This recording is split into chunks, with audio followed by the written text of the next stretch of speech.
আজকের ভিডিওতে আলোচনা করা হবে কাশ্মীরের সেই আতঙ্কবাদী ঘটনাটার আপডেট নিয়ে। যেমনটা কম বেশি সবাই জানে যে কাশ্মীরের বেসামরিক ঘাঁটিতে কিভাবে এই জঘন্যতম অপরাধটা ঘটেছে।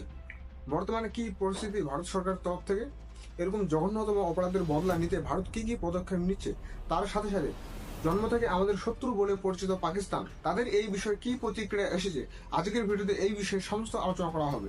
তো চলুন এই বিষয়ে একটু ডিটেলসে আলোচনা করি।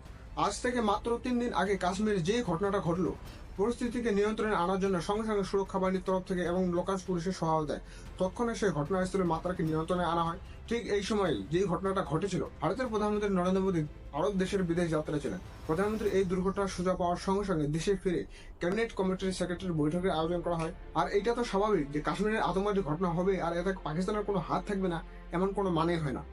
সেজন্য ভারতের ক্যাবিনেট কমিটি অফ সিকিউরিটির তরফ থেকে পাকিস্তানের বিরুদ্ধে পদক্ষেপ নিয়ে যে 5টি বড় ঘোষণা করেছে, এতে পাকিস্তান খুব চিন্তায় পড়ে গেছে।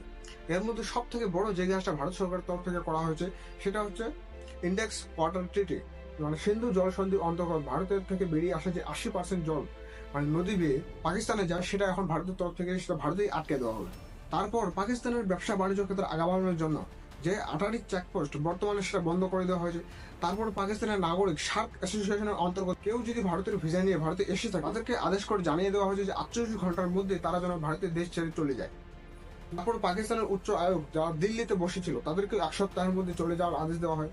সর্বশেষ পারলে ভারতের যারা উচ্চ আয়োগের দল পাকিস্তানে ছিল তাদেরকেও নিজ দেশে ফিরে আসার মাত্রা দিয়ে দেওয়া। ভারতের বিদেশ সচিব তরফ থেকে এই সমস্ত কার্যক্রম ঘটনার উল্লেখ করা হয়।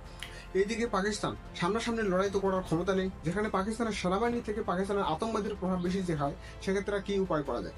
পাকিস্তানের বিরুদ্ধে ভারত যখন এত বড় অ্যাকশন নিয়েই ফেলেছে, পাকিস্তানও তাদের ন্যাশনাল সিকিউরিটি মিটিং করে ভারতকে হুঁশিয়ারি দেওয়ার চেষ্টা করছে।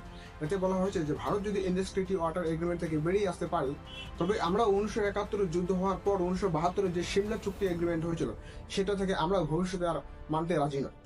এই সিমলা চুক্তি যখন 1972 সালে করা হয়েছিল, তখন 1971 সালে পাকিস্তানের যুদ্ধে একটা নতুন দেশ নামে পরিচিত হয়, সেটা হচ্ছে বাংলাদেশ। এখানে কথা বলা হয়েছিল যে ভবিষ্যতে যদি পাকিস্তানের তরফ থেকে কোনো রকম বিবাদ হয়, তাহলে দুই দেশের মধ্যেই সেটা সমাধান করা। তার সাথে আরো বলা হয়েছিল যে আমাদের দুই দেশে ভারত পাকিস্তানের বিবাদে কোনো রকম আন্তর্জাতিক বিষয়ে কেউ এই বিষয়ে আলোচনা করবে না।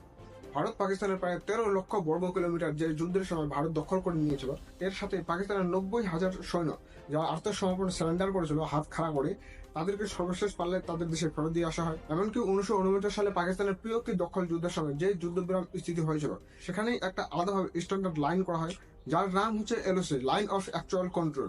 নিজ নিজ দেশে আপনভাবে কাজ করবে, এর থেকে কেউ কারোর দেশের কোনো রকম বিবাদের সীমারেখায় জড়াবে না।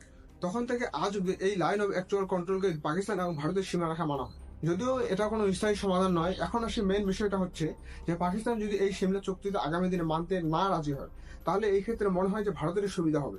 কারণ ভবিষ্যতে পাকিস্তান যদি আবারও কোনো রকম অঘটন ঘটার চেষ্টা করে, তবে ভারতের ক্ষেত্রে এর বদলা হিসেবে কোনো কিছু কারবাই করতে আলাদাভাবে কোনো রকম নিয়ম মানতে হবে।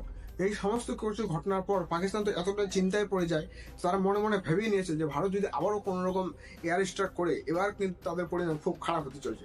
তার জন্য তাদের ভীতু জাতের একটা লোক, যেটা আমাদের কি আর বলা যাবে, এই বিষয়ে আর বলছি না। তারা নোটের মাধ্যমে জারি করে বলে দেওয়া হয় যে পাকিস্তানের কোনো রকম এলাকায় আকাশপথে যে কোনো ধরনের জাহাজ ওড়া নিষিদ্ধ।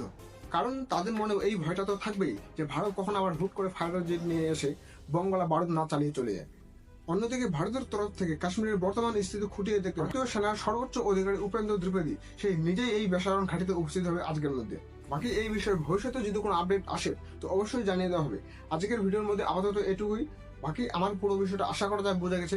এই বিষয়ে ভারত যদি কোনো রকম পদক্ষেপ নেয়, এতে তোমাদের কি মতামত হওয়া উচিত? আশা করা যায় আমার পুরো বিষয়টা বোঝা গেছে। তো জয় হিন্দ, আমি রাকেশ, আপনারা দেখছেন অল মিডিয়া অ্যানালিসিস। দেখা হচ্ছে পরে অন্য কোনো ভিডিওতে।